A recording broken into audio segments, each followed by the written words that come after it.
Give me your thoughts on that, Jay.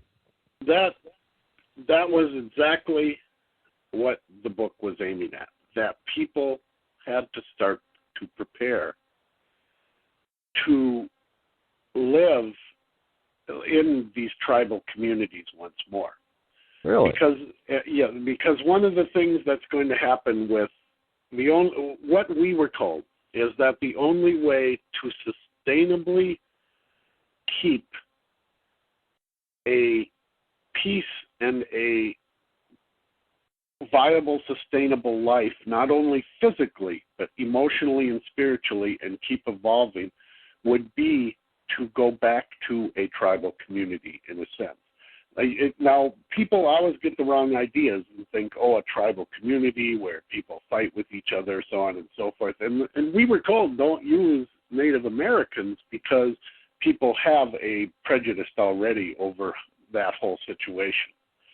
And so we had to try to incorporate in the book how to say, really, that you can still have a small government, and you can have a small government that just deals with some of the infrastructure things. But what it boils down to is that people then who have the control are at the small community level. It will go down to small communities, and they say it over and over and over to us, where that is what is going to be the survival mode and growth mode for after all of this comes to a head that's going on now. And when I say all this coming to a head, I talk about where they did mention, it is going to be a lot of physical changes on the planet Earth. And those are evident now just by all the different magnetic shifts and things that are happening with the sun and the weather and the planet and the whole nine yards. And they're all coming. Let's explore that a little bit. Okay. Were they specific? Like California's going to end up in the water and New York is going to blow up, and were they that kind of Nostradamus stuff or what? Nope, they weren't as specific like Nostradamus or Casey or any of the other guys like that. They actually were so geared toward the self-empowerment of it all that they said, don't worry, if once you start to come into your spirituality, you would know where to go to be safe. You would know where and what to do to insulate yourself from the violence around you, from the insanity. If they did stress one thing heavy, and that was cities are just going to be falling apart, and they are not going to be a place to live. And that is because the inner conflict, because they said there's going to be all this outer conflict, which was their interpretation for physical change, like earthquakes and so on and so forth, and weather changes. But the inner conflict would be what they told us, the inner conflict would be the main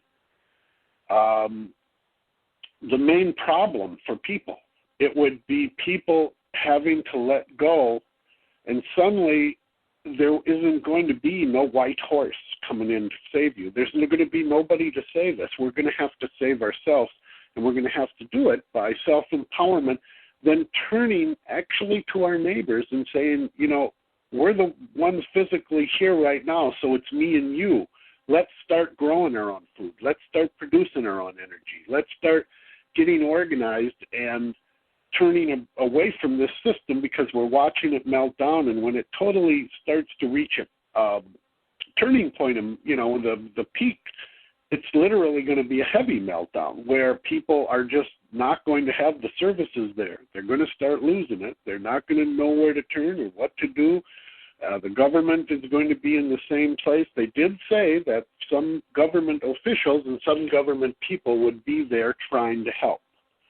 And so that there wouldn't be an incredibly just total wipeout, so on and so forth. I think one of the best ways, too, is when I think about the Mayan calendar, there was I forgot his name, it starts with a P, an astronomer, who actually said, look at it like an odometer, where the numbers all reach 9 and it just turns over to a new cycle. And that's what we're going to do. And that was a good analogy to go take into the book, because we are just going to kind of turn over to this new cycle where, like you had mentioned, we're not going to be living based in a for-profit system or the system where 3% of the world controls the entire world type situation, and fear and greed is used as a common tool to really to their means.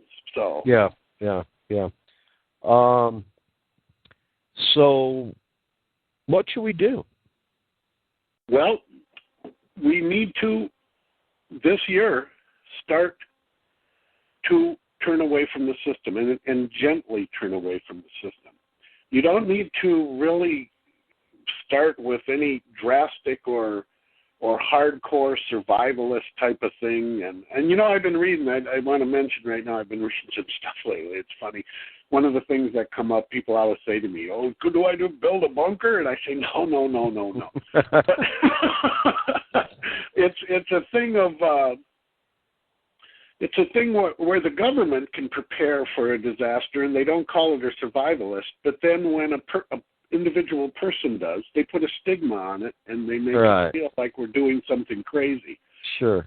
And you know, and it's not that case. We can, what the book said, that we really got to return to these smaller communities, and we can start doing that now even in the cities. We can start getting together with our neighbors and having the community gardens. We can start looking toward neighbors working together to go with sustainable energy, start chipping in and buying solar panels. One of the big things is just getting along and stopping that cycle of not knowing your neighbor or not trusting or not caring and the whole 9 yards, because it goes back to that feelings and emotions are really what creates is around us right now. Right. And we're so hung up in the fear and the loss of all the securities right now, the craziness, the insanity we see going on. And the government, you know, they've been doing some of this stuff. These governments, there's been power groups that have been around forever, and they play with what's happening for their own means, and that's what's happening. And one of the things they really work toward is to disempower people, because then people are more easy to control and make a profit off of. It's as simple as that. So, and so we have to get back to saying, well, I'm not going to do that. You know, I'm not going to worry about a scarcity of food later this year. I'm not going to worry if the grid goes down. I'm not going to worry about water, because I'm going to start thinking about water right now.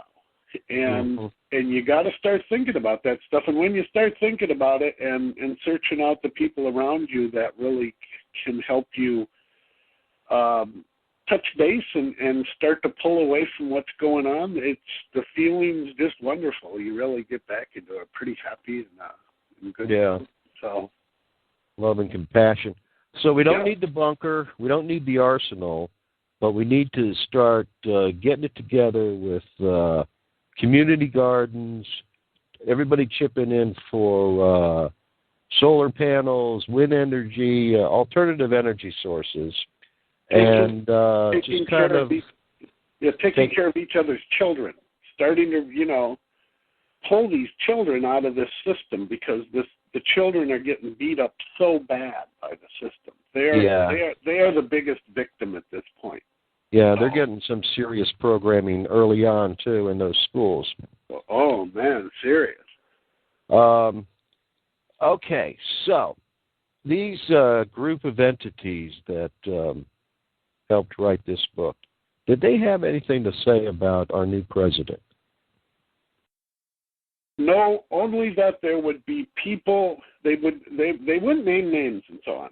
And so what they would say is there will be some coming forth who will fight for the people, but they're fighting a losing battle in a broken system. But they will make the transition easier when people start to realize that, okay, I finally accept that this system is totally broke. And the way they kind of approached it to us was that we will see these people who are trying to help the system, but we will see that they're just up against it and they can't fix it. Even people we trust can't fix it. And when we see that, that will be like a big release for a lot of people, because it'll be the decision made that, okay, now I know I'm in a broken system.